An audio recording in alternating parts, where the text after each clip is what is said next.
The views and opinions expressed in this podcast are simply that, opinions. All are presumed innocent until proven otherwise in a court of law. Sensitive topics are discussed. Discretion is advised.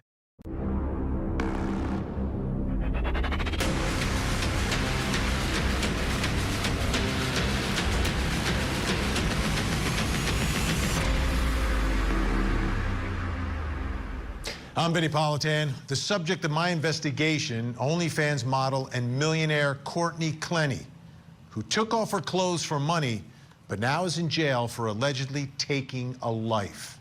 Here's the story. The scene was bloody. The results were deadly. And now Courtney Clenney, the Instagram model and OnlyFans content creator known to millions, is behind bars, charged with second-degree murder. In April of 2022, she stabbed her boyfriend, cryptocurrency trader Christian Obumseli. Courtney called 911 and claimed she acted in self-defense, saying she hurled a knife from across the room. But the medical examiner's report describes a downward wound, suggesting a deliberate thrust, not a tossed blade. Courtney and Christian were living in a $12,000 a month apartment in the trendiest part of Miami. Their fast lifestyle was funded by Courtney, who took off her clothes and performed sex acts online for her paying fans, sometimes appearing with Christian. But their relationship was filled with domestic violence and ended when Courtney ended Christian's life. Tragic story on many different levels. Young people who are making money, living a good life, should still be living a good life, but one is not even alive. The other's locked up waiting for her murder trial.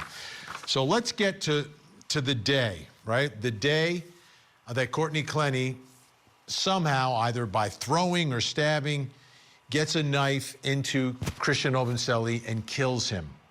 The call is made to 911. Police respond. What we're going to do this hour is take a look at the body cam videos of the responding officers at the scene. And we're going to start in the beginning when officers first arrive. The first officers to go up the elevator and to actually encounter Courtney Clenney and this extremely bloody, fatal scene. Let's take a look. We might have a dead body upstairs. Okay. We'll follow you.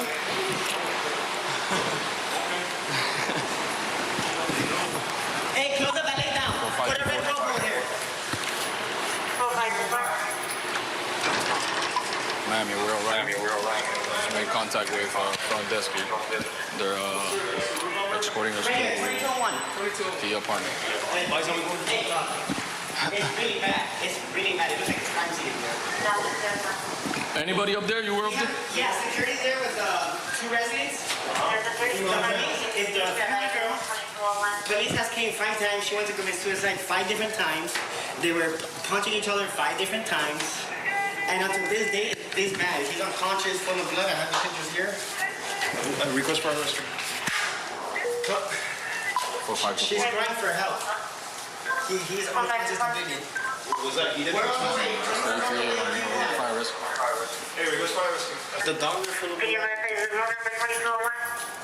You're full of blood? Room number 2201? Yeah, right here. 2201? Yeah, the elevator's full of blood. El restaurante. All right, this elevator, we might have to shut it down. Yeah. So it's...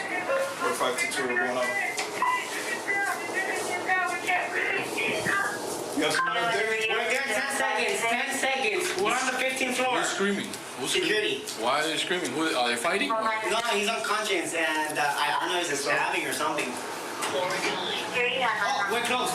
Yeah, sorry. Sorry. Yes, sir, man. We're going up the Tiene que elevator. estar en servicio. We're here. Right here. Police are here. Hey, come on. Get up. Leave. Get up right now. You get up right now. Why would you keep him upright? I just want to keep him Get up upright. right now. Mommy, go home. baby, wake up. What's your Courtney? Courtney. Just keep him sitting up. Leave Courtney, listen to me.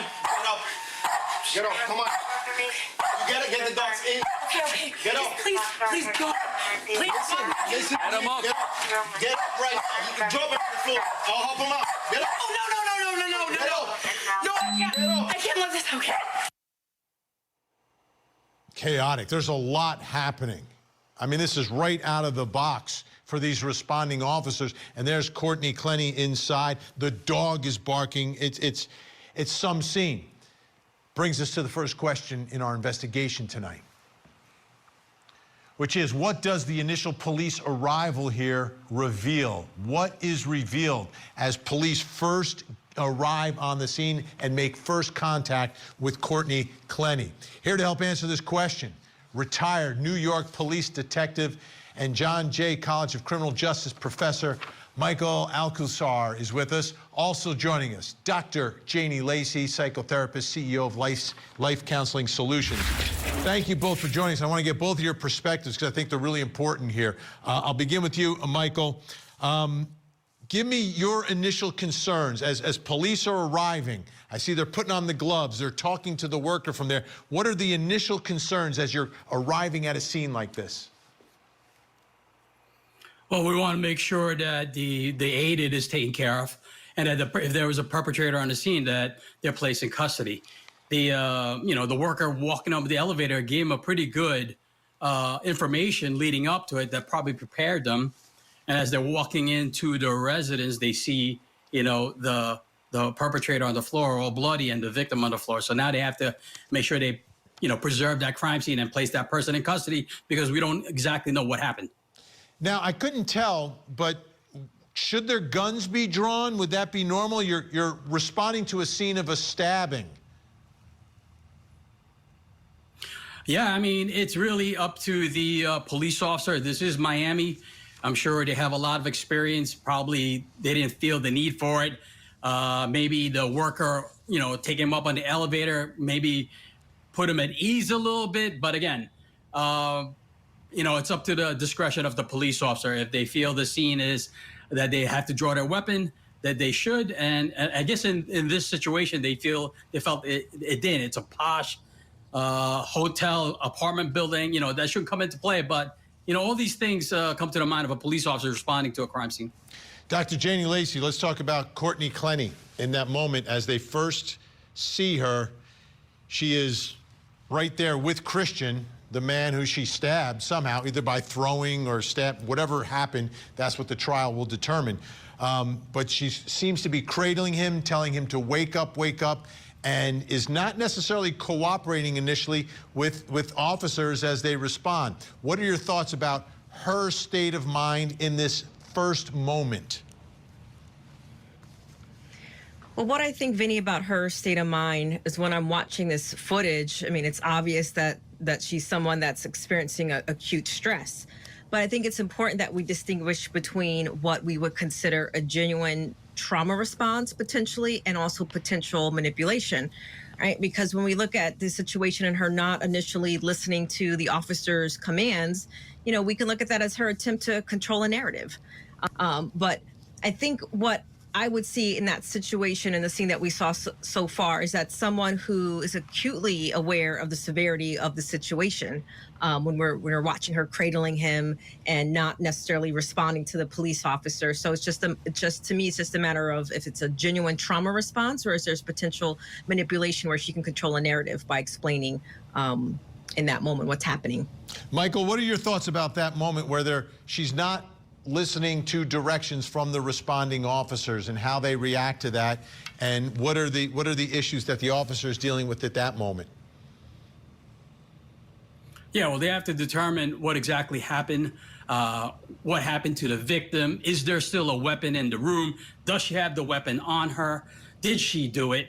And like the doctor said, yeah, this could be all feigned emotion to pretend like, she wasn't the perpetrator. So it's a lot of things going on that the two responding officers have to think about. They got to think tactically. They have to think safely. This could be a potential other victim, right? There could have been another suspect there. So there's a lot of things going on that they have to establish. And what about the balance between, you've got obviously a suspect and you've got a victim? And the victim obviously needs attention, but the suspect needs to be taken into custody.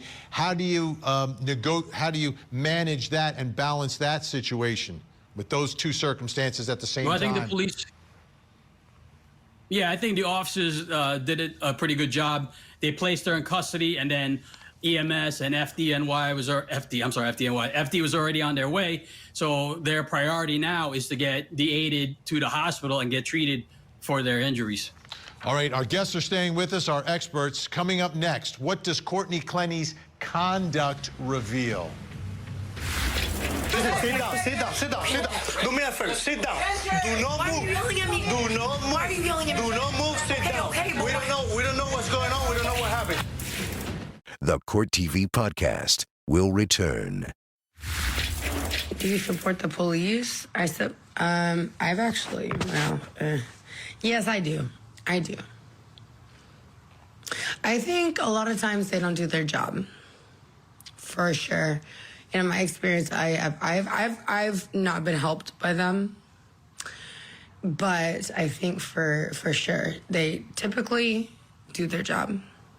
And it shouldn't, I don't know. That's Courtney Clenney on her Instagram account answering some questions from some of her fans. And I wanted to show that to you so you have a baseline of what she is like in more normal times. I mean, a lot of the videos we're going to show tonight, obviously, are right after the stabbing and alleged murder. And we've shown other videos of the fights that she's had with Christian Obumseli, but there you see her in a more normal moment, just so you have a little bit of a baseline of what she looks like and sounds like. Now, let's take you back to the scene. So where we left off, the officers made their initial response. They're in there, and now they are taking her and trying to get her into custody. Let's take a look at this and take a look at the way Courtney Clenney reacts to the situation. Get up. Please, go. Please. Listen. Get him up. Get up right now. You can drop it on the floor. I'll help him out. Get up. Oh, no. I can't let this, okay? Let go. Wait, it wasn't. Guys, Relax. Why? No, guys. Relax. Boss, what's going on? Hey, you good? What do you have? Relax. Where are you getting from? Yo. Guys, please. Relax. Sit down. Here. Okay. Sit down. Here, just let me. Sit down. Okay. Baby, come here. Just sit down. Please, just make sure he's okay. They're gonna be okay. Okay. Jesse, come here, baby. Stay right there. Come on, boys. Come on, sit down. Francis. Dime. Advice fire rescue. He's not breathing. Can I just like rinse off? No. I'm covered in blood. I'm covered in my boyfriend's Miami, we're going to need fire rescue. Immediately, we have an unresponded male. The apartment's full of blood. How old is he? He's 27. He's about to turn 28 in like 2 weeks. 27 years old. We have his birthday planned for Barcelona. Come on, stay here. Come back. Ranger, come on, babe. Hey, it's like his dad. I'm not going in. I'm not going in. Doesn't matter. You stay right here. Okay. Ranger, come on, babe. Ranger. I was saying it's like his dad. They're obsessed with each other. He's worried about him. Ranger. Hey, is he okay? Hey, man. What's his name? Jesse, over here. Ranger. Come on. Hey, is he okay? Come on. Come on, Ranger. Where's What is going on? The other one is right here. Okay. I was Ranger. really scared. I just think I didn't.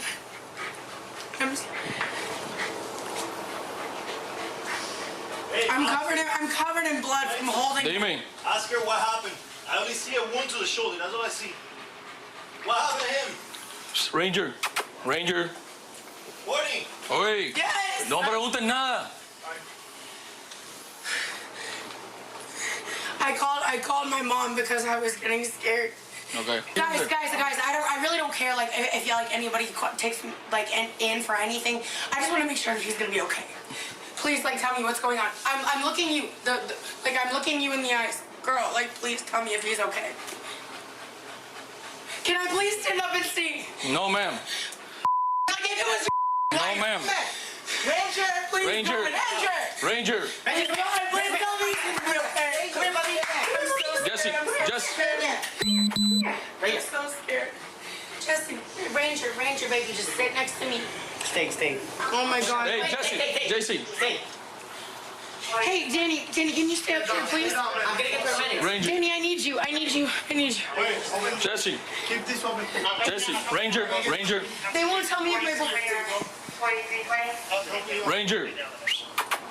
Guys, please tell me what's going on. Ranger. Come on, like there's Ranger. I was scared. Please tell me if he's okay. Jesse. Hey, if I get up and look, am I Jesse. getting in trouble? No. Okay, then you said I'm not gonna get No, I you need can't get up. You stay right there. Are you married? You stay right Are you there. married? You stay right there. I'm covered in his blood because I'm trying to Okay, save him. I understand I'm trying to save him. that. I understand that. And if I don't, you'll care. Okay. Then what will I do with All my right. I need him. He's like my other half. Dime.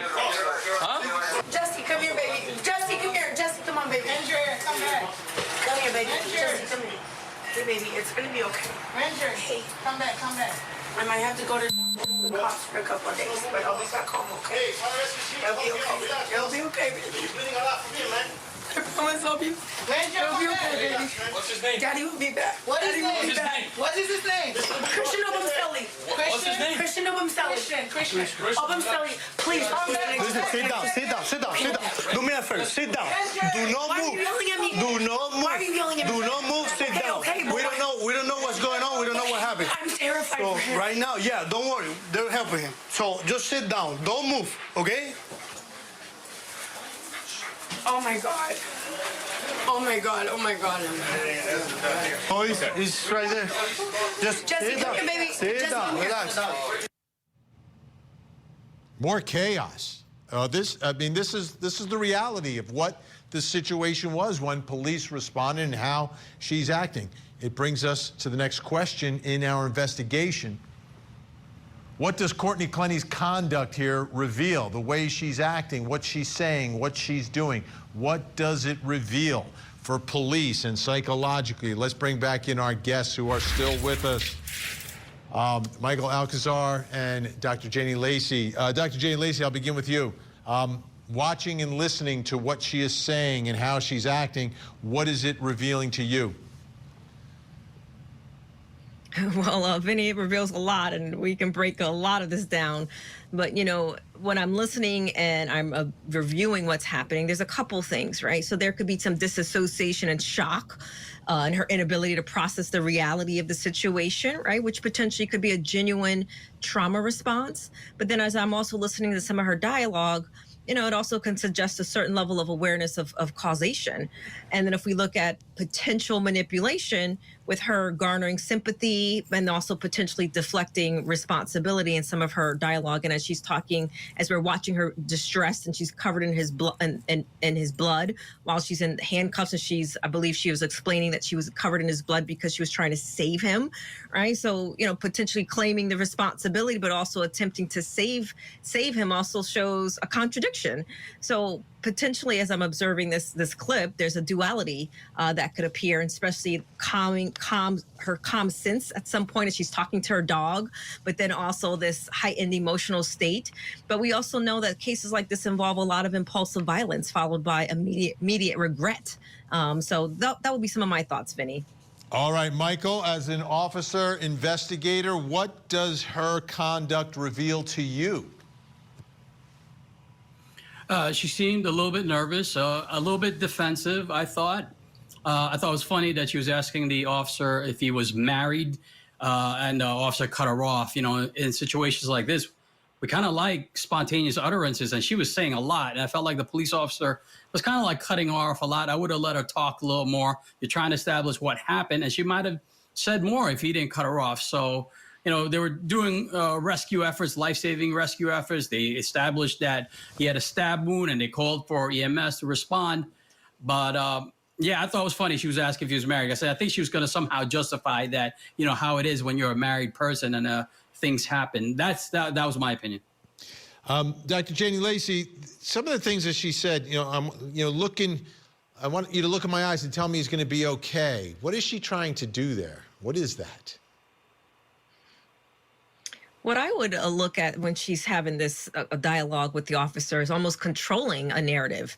So as she's potentially trying to garner some sympathy and deflect responsibility. So getting him to connect with her in this moment by looking, because we know looking at someone's eyes, you're also connecting with them so that she can be potentially believable if she really understands the severity of the situation and deflecting the potential responsibility. So her trying to connect with him to probably garner some type of sympathy and connection. But then also, as we saw the different escalations, she's yelling and screaming in the chaos, but then also trying to have a conversation and calming her dog down. So there's a certain level of self-awareness to me that would indicate, even in this moments of chaos, that she was aware of. Because this case, as we're looking at this video, is also to me a witness. We're witnessing a classic, I would say, a classic textbook case of domestic violence escalation, Vinnie, right? So all the previous videos of the property damage to this fatal violence, it's a predictable pattern that we recognize in each incident that goes without consequence. It just embodies a further escalation, which is what we're watching in this video right now. Absolutely. Michael, and how about the balancing here of everything going on? You've got these dogs running around and barking. You've got blood everywhere. Where is the emphasis when you talk about fact gathering versus saving the victim versus preserving the crime scene? I think the priority for the officers was to save the victim, right? They're rendering aid in the other room, what it looked like in the video. Now, once they remove the body, the aided, then you can start preserving the crime scene. I mean, it's a mess, right? You got two dogs tracking footprints all over the place. You got a worker from the building who had blood on his pants. So the crime scene is already compromised. So they're gonna have to process that more meticulously once the aided was removed. Big thank you tonight, Dr. Jenny Lacey and Michael Alcazar. Appreciate your insight and your expertise tonight. Up next, what does this interview tell us about Courtney Clenney?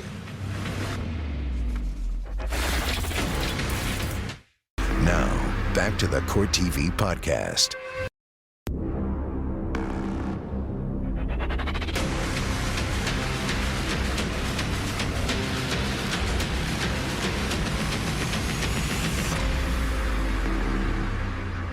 I'm Vinnie Politan. We continue our investigation of the OnlyFans murder trial.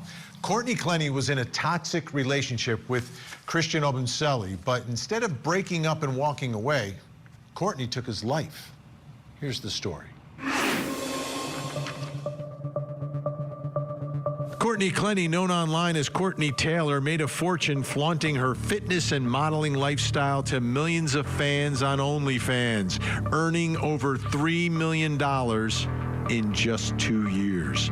Behind the glamorous selfies and seductive content, however, was a volatile and allegedly violent relationship with Christian Obumseli, a charismatic tech entrepreneur. The couple's luxury Miami high-rise apartment masked chaos within. Neighbors reported frequent screaming, and police were called multiple times. Clenney claimed self-defense when she fatally stabbed Christian in April of 2022, insisting he had attacked her.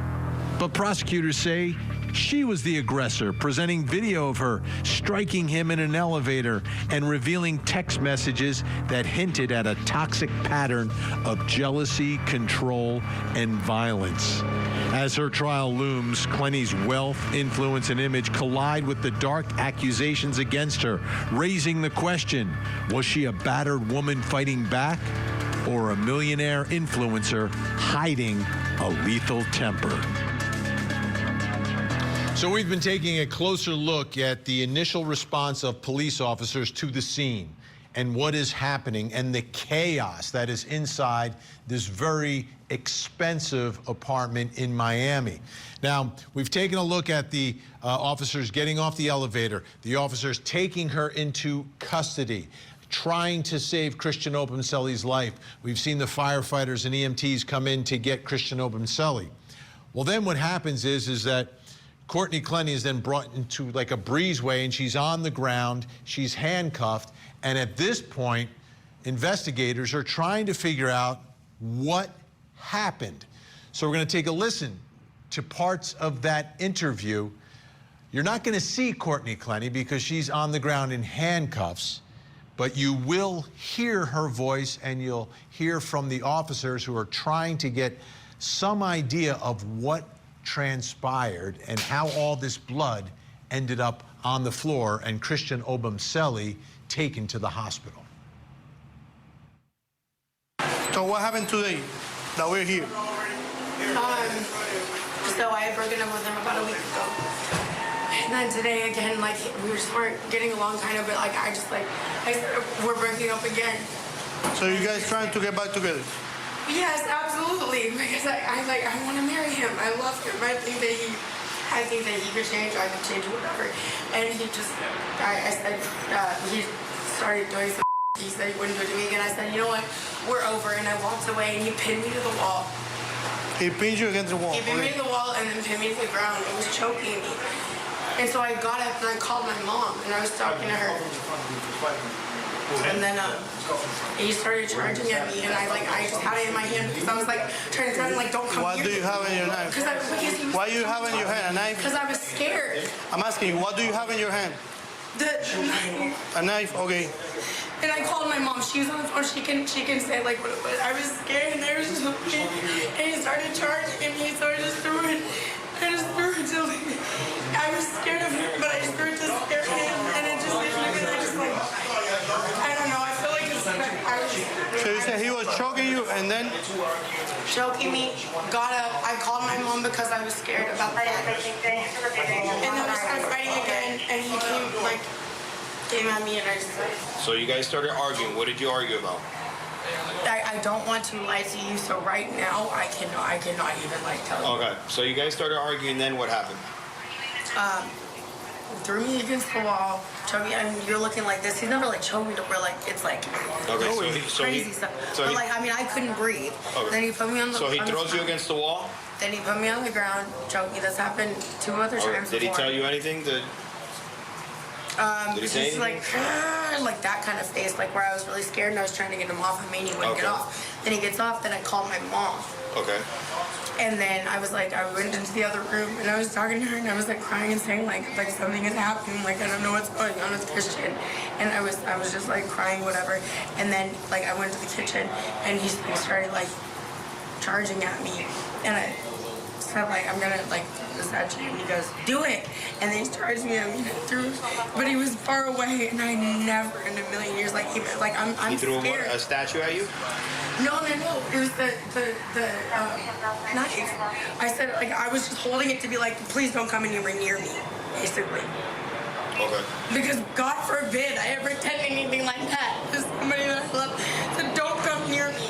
Okay. And I was on the phone with my mom the whole time. Okay. And then what happened? And then he just charged at me. And I threw it, but he was far away, but I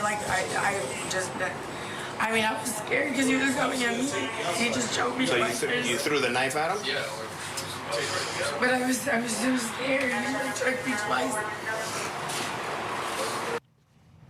Such an important moment in this case, right? These are her first statements to law enforcement, and it brings us to the next question in our investigation. What does this interview tell us about Courtney Clenney? Here to help answer that question, retired FBI agent Stuart Fillmore and author and nationally certified mental health counselor Sharonda Brown. Great to have you both here. Sharonda, I'll begin with you. As you listen to Courtney Clenney tell her story, what does it tell you? What does it tell us about Courtney Clenney?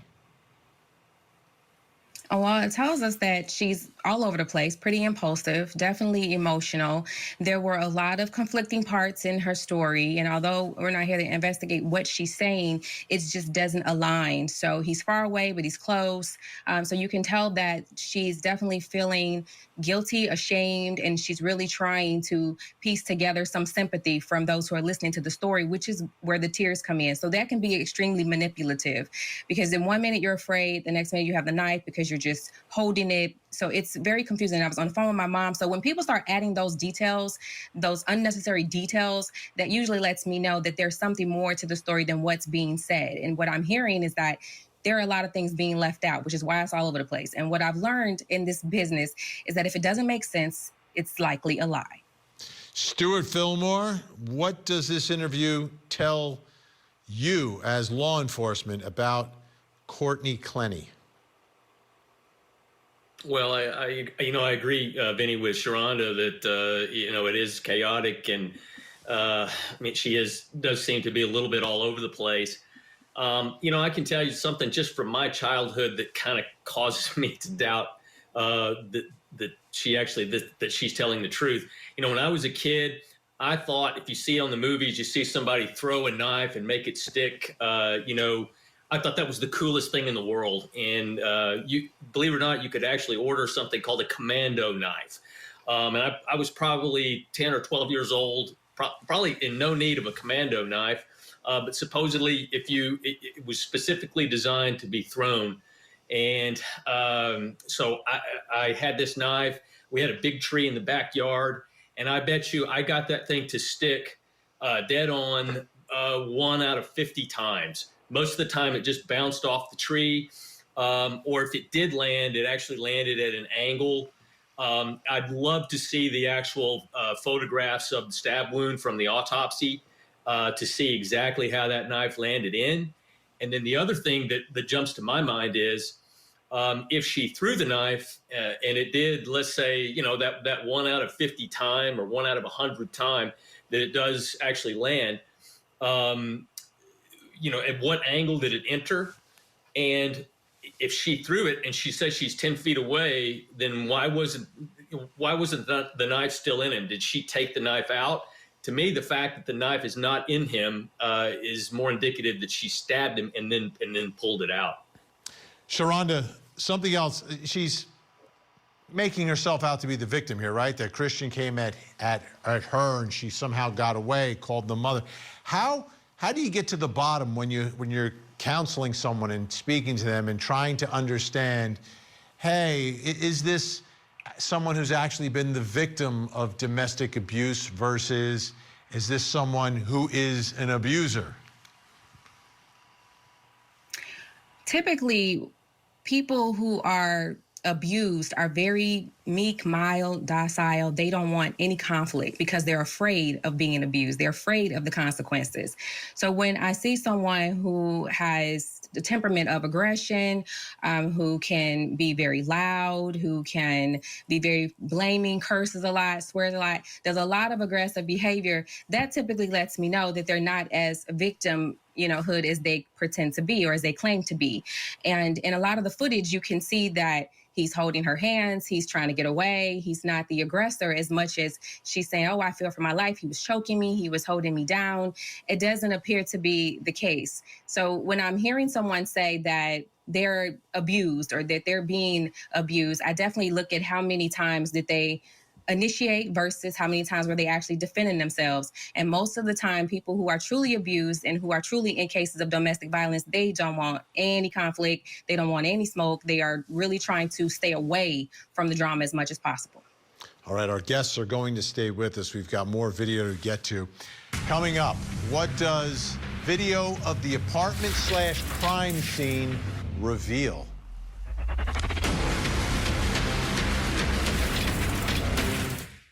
This is the Court TV podcast. I was sober for 2 weeks. 2 weeks. 2 weeks. And now why am I not sober? Because of you. But you're hindering my progress. You need to sit down. Let go of me. Let go of me. Let go of me. Okay. Come on, boy. Let go of me. I can't even, I was trying to hit you. You're like, on me. You don't want to hit me. Christian, he saw me, and I know he's looking. I'm fed up with you. I'm fed up. I'm fed up that you treat me. Yes, I'm not mad at you. You let Mohammed say some lying that affected you. I didn't let her say anything. I didn't say you did it. That's video of Courtney and Christian. That's just weeks before she took his life. Now, she's claiming self-defense, but she did take his life. That's just weeks before that video released by the law firm representing the family of Christian Obumseli. Now, I want to take you back to the scene. This is an interesting moment because they're looking for something, and you've probably noticed in the videos, we've had to blur things out because Courtney Clenney not wearing a lot of clothes. So the officer's trying to find something for her to wear, but in doing so, he's walking around the apartment, which gives us an opportunity to see the apartment / crime scene and get a better idea of the living conditions and the condition of the apartment where Christian Obumseli was stabbed to death. So let's take a look at that. What did homicide say? And they're going to the hospital first? You go there right now, I'll give you the key tape. She's going there first and she's going there. She said to hold me. That's like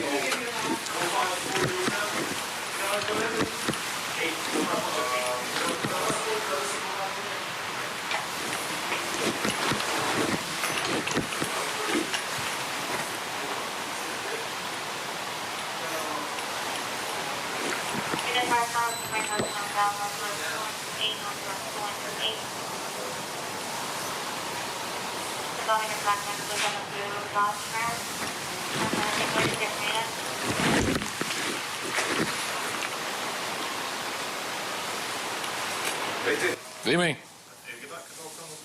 Sí, esta gente me dijeron que buscara algo aquí para ella. Cuidado aquí, mira. No, yo sé, imagínate.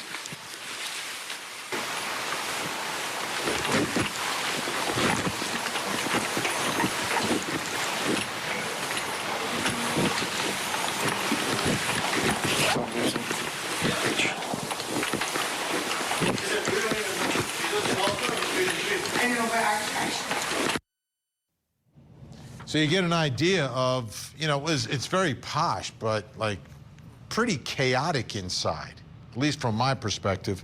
And that brings us to the next question in our investigation tonight. What does video of the apartment / crime scene reveal?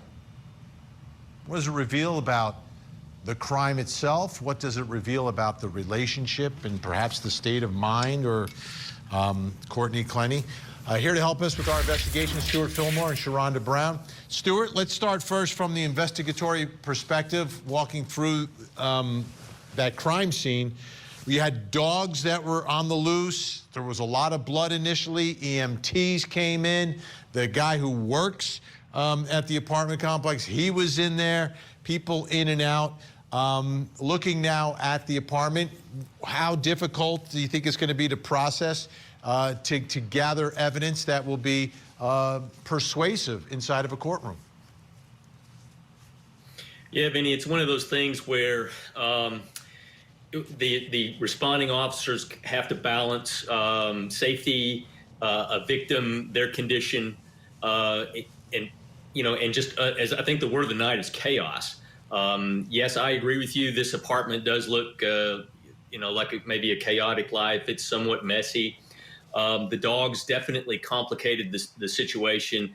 I think, I don't want to second guess the responding officers, but, any law enforcement officer always wants to get better and critique where they could have done the job better. And I think one of the things, I didn't see a safety sweep when they went into that apartment. I mean, they didn't know that those necessarily were the only two in there.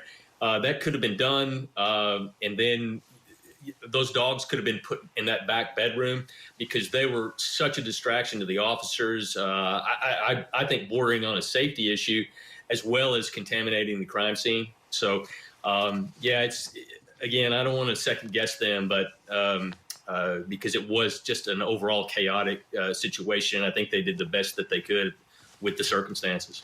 Sharonda Brown, as we take a look at that apartment and the living conditions, this is an apartment. It's like $12,000 a month.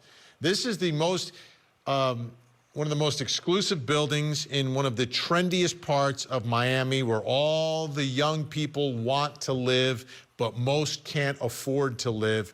What does the condition of the apartment tell you about Courtney Clenney and perhaps the relationship here? When I look at the apartment, I see someone who is moving out. I see a lot of clothes. I see an empty closet. I see things disorganized because it looks like someone's trying to separate what they have from what someone else has. And so you may see a little bit of mess on the couch here and there, but I don't think that was the primary space of where someone may have been moving their things. I think the bedroom was probably the primary space because there are a lot of clothes everywhere as if there's doing laundry, but it looks like someone was trying to move out or trying to get away from that space. So when I'm looking at that and then I'm pairing it with the volunteering of information of we were about to celebrate birthdays, we were about to do this, that lets me know that's probably not the truth. And there was probably a fantasy there happening and some delusionality happening. But it looks like somebody was moving or at least trying to gather it so that they could get out of there. Stuart, it may very well be a huge issue in the case, and you had talked about this, whether or not the knife was thrown or she was next to him and stabbing him. What's your best analysis of the chaos that ensued, right? We saw all these videos. Do you think forensically you're going to be able to prove it one way or the other about where she was at the time of the stabbing? Or is it going to be more on the medical examiner looking at the wounds versus where the blood is, what kind of drops you have, that sort of stuff? Yeah, I think the forensics are going to tell the story. Again, that the wound itself can tell you a lot. I think the medical examiner already concluded that is not a thrown wound. But I will say, I wonder how many actual thrown knife wounds any medical examiner sees in the course of a career, if any. I would think that's a very rare occurrence. I could be wrong. But yeah, the blood, the splatter, the wound itself, I think is going to be the key to this, because if she's lying about it, if in fact there is some kind of battered spouse syndrome here, that goes out the window if she's lying about this. Absolutely. Big thank you tonight. An incredible analysis. Stuart Fillmore and Sharonda Brown, great to see you. We're going to see you again really, really soon. Thank you so much for helping us out. Now, to me, it's obvious where things really derailed for Courtney Clenney. Too much money too fast. Living this crazy life in the middle of a toxic relationship. Now, it's a tragedy for her. I get it. But the real tragedy is the death of Christian Obumseli. I mean, this guy is just gone way too soon. A young man who is, by the way, the documented victim of domestic violence. Not the first time he was stabbed by her. The question is, what really happened in the final moments of his life? I'm Vinnie Politan. We'll keep digging for answers as the investigation continues.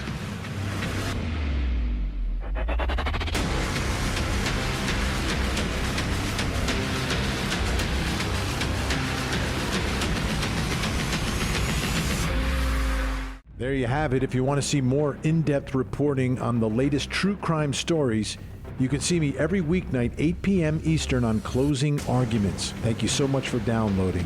And as always, please don't forget to hug the kids. This podcast is a production of Court TV. Go to CourtTV.com for more content, trials on demand, and to find out how to watch Court TV in your area.